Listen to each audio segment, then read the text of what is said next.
What did because GSP, you seem to already get under his skin, and obviously you're a guy who you do that. The first thing you said, you come out and you're like, shut the fuck up, because he's in the middle of saying something, which is just hilarious, and the crowd's going, immediately. Yeah. Once no, let's be honest. Let's be honest. George, you've been talking for what, maybe 20 minutes? Of course. We all know that everybody in that arena, the fans, the UFC, even the journalists are bored out their minds. They're bored out there. George is a great fighter, and he's a sweet guy, and he's all this stuff. But an enthralling speaker, does he captivate an audience? Absolutely not. So it was up to me. Listen, I was late, so I had to deliver a little bit. I had to provide some entertainment. I kind of felt a little bit of pressure to do that, and I walked on, and he was saying something because I could hear him backstage. They were waiting for my moment for me to walk on. And he was waffling on some crap, and I was. That's just what I thought. I just thought, shut the fuck up. What are you talking about? So that's what I said. Now, when the cameras weren't rolling anymore, because you do the face off and stuff. Do you guys go completely opposite directions, or do you guys shoot the shit and do like media scrums? I never saw him again. That was it. I never saw him. Yeah, I didn't see him again at all. Although I did just have an interaction with him just now. He was just on Ariel Helwani's show. And I went for a run before. Incidentally, the first run I've had since my surgery. I tried running, 7 days ago, a week ago, something like that. I did 7 minutes, and I was in agony, and then I limped around for 3 days. I just did a 3-mile run, and, it was good. I came in, iced my knee, all good, so I'm very happy about that. Anyway, I came in from my run, and I just, quickly scrolling social media as I'm recovering and sweating and drinking some water. And I see that the MMA I was going with Ariel Helwani and GSP, and he's on there live. So I clicked the link to see what he's saying.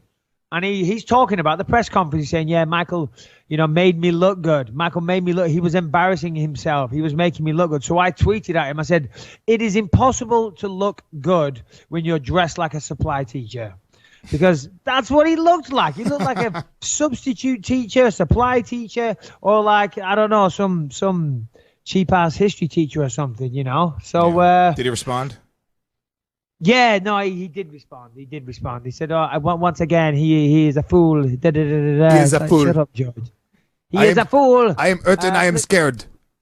I mean, this is the thing. Here's my takeaway from that presser. Yeah, we talked a bit of crap and this and that, and we went back and forth. And George kept trying to embarrass me, saying, "Oh, are you okay, my girl? Are you still drunk now? Because maybe you hit too many times in the head and all this crap." And I'm like, "Yeah, George, I had a few drinks last night. What's the big deal? I'm in Vegas.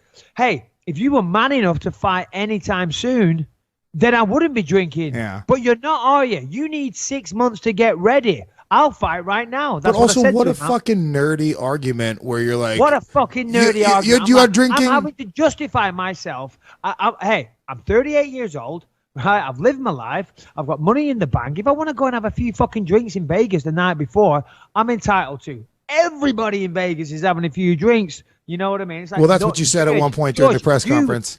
You said, "Nerd, get a grip." You go. You said, "I've been drunk my whole career," which was just a hilarious comeback. Yeah. Yeah. I was. Yeah, that's. I said, "Yeah, George, shut up. I've been drunk my whole career." I said, "I'll go out on an all-night bender the night before and still beat you." There was something that George kept on. I had to. At that point, I had to own it. You know what I'm saying? Of course. I couldn't say, no, I wasn't drinking. I might have had a glass of wine with dinner, but that was it. Yeah. I'd sound like a pussy. You know what I mean? So I just had to own it and be like, yeah, so what? Well, that's exactly it. Because like it's almost like when you get pulled over by the cops. You know what I'm saying? Like you don't have to act like that. He's not going to arrest you. It was a better thing because you're known as the fucking brash, British bad boy anyway. So who gives a shit? Like, yeah, I was drinking. So what? Yeah, so what? It's not illegal. I'm not an alcoholic, and if I was, that's nothing to make fun of either. It's a problem. It's a sickness. It's an illness. Shame on you, George. But I'm not an alcoholic. I just went to Vegas, and there's an MMA award show on. I won an award. Guess what? Everybody at that award show was drunk. Yeah. So, except for the nerds like George St-Pierre.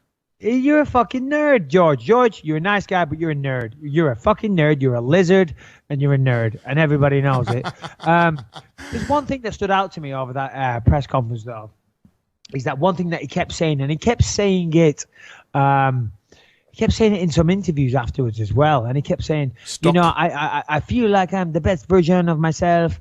My friend told me, my coach told me, my trainer told me, I am the best version of myself. And I'm thinking, well, talk about weakness. Talk about, I don't need my coach to big me up and this and that, but he's there naming that his friend told him that he's, I just think that shows a lot of weakness, that he's having to rely on outside opinion. Mike, if you went based off of what I said to you, you would think that you're a golden god.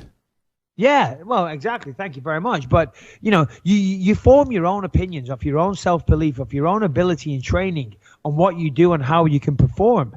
You don't need outside opinion to sway whether or not you should come back. And I'll be honest, I just thought that was very interesting. I thought that was very telling of his mindset. I also feel that shows a little bit of doubt and weakness, because why would that have such a big impact on his psyche and the willingness to come back? I don't know. So there's a little weakness there, if you ask me. Yeah. Well, look, I've never denied being a huge GSP fan. I think he's great.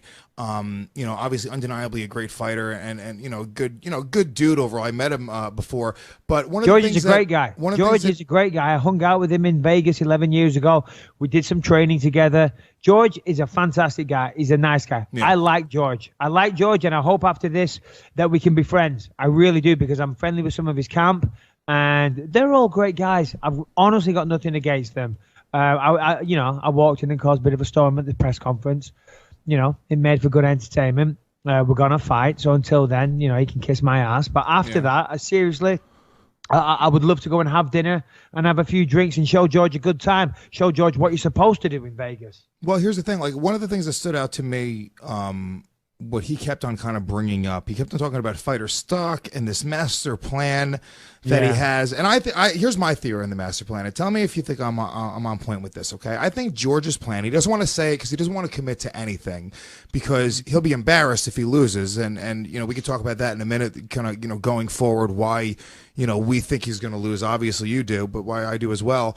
But I think his game plan in the ideal world is he comes in, he defeats you, he drops to 170 pounds. He defeats Tyron Woodley. He drops to 155 pounds and defeats Conor McGregor, and then steals that, holy shit, I broke that record that Conor broke, that thing from him, because I think that's kind of what made George come back. It's almost like an ego thing and George is a very humble guy, but Conor came out and said, holy shit, I'm taking the sport to another level. And I think George is kind of questioning, can I bring it to an even bigger level?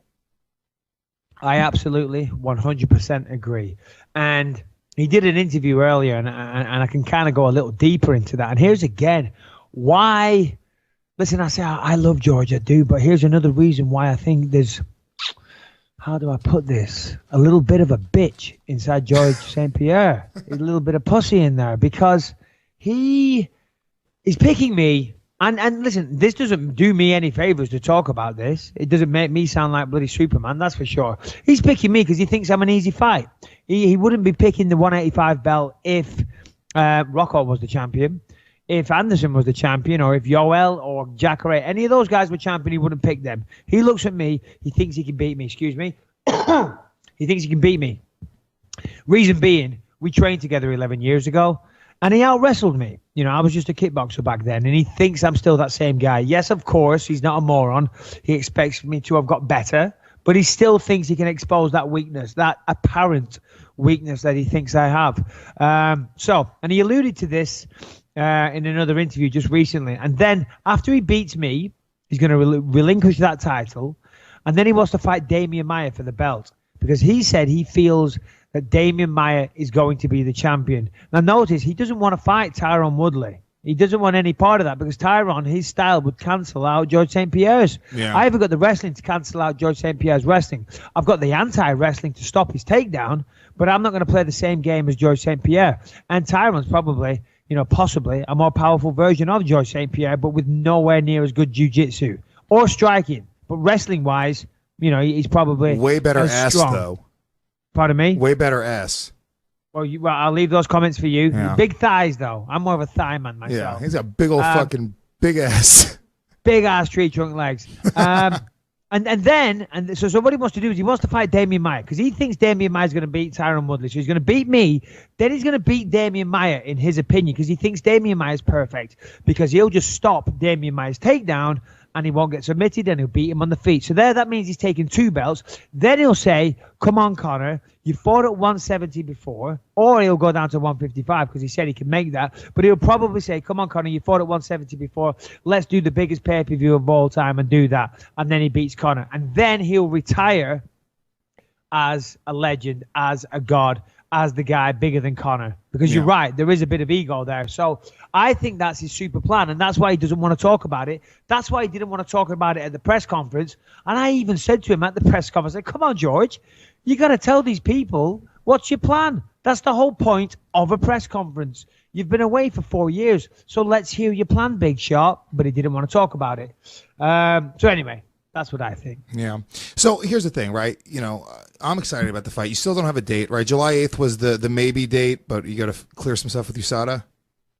Yeah, I'm not sure. So it's looking like July 8th. Dana's pushing for July 8th. He told me July 8th. July 8th for me would be a good date as well. I mean, I could fight in 2 months from now. But July 8th, yeah, that works. In fact, July 8th for me is great because that's give or take 4 months away. And what I'm going to do, my preparation for that, I'm going to give myself 2 camps. 2 camps. One camp where, because since my last fight, my knee was giving me a lot of trouble. So I haven't actually done much training since October. I've lifted weights and things like that, but I haven't really done jiu-jitsu or anything like that. So these next 2 months, I'll do a little, I'll brush up on my jiu-jitsu and try and improve that game. I'll brush up on my wrestling and improve that side. I will lift a lot of weights and focus on strength and conditioning and explosive power. And I will also focus on my diet extremely. And my plan is in 2 months' time, but still only training at a very mild pace. Yeah. Maybe once a day, maybe twice on the days where I'm lifting weights, but still the tempo very low, controlled, eating a good diet, looking after my body. And then 6 weeks out from the fight, I plan on being 200 pounds. Then I'll start my proper fight training, and my weight will already be low enough to where I already cut weight. So therefore, I can eat throughout my training camp and stay strong. See, one of the problems is that George may have, if we were fighting in 2 months, George is 185 pounds. George will be able to eat consistently throughout the training camp. He would recover from each and every training session, and he would go in there strong. Whereas I would be dieting, losing muscle, losing fat, but also losing muscle, losing weight, of course, and to get down to 200 pounds. So I'd go in there weaker than him, even though I'm the bigger guy. So this actual time frame is actually perfect for me.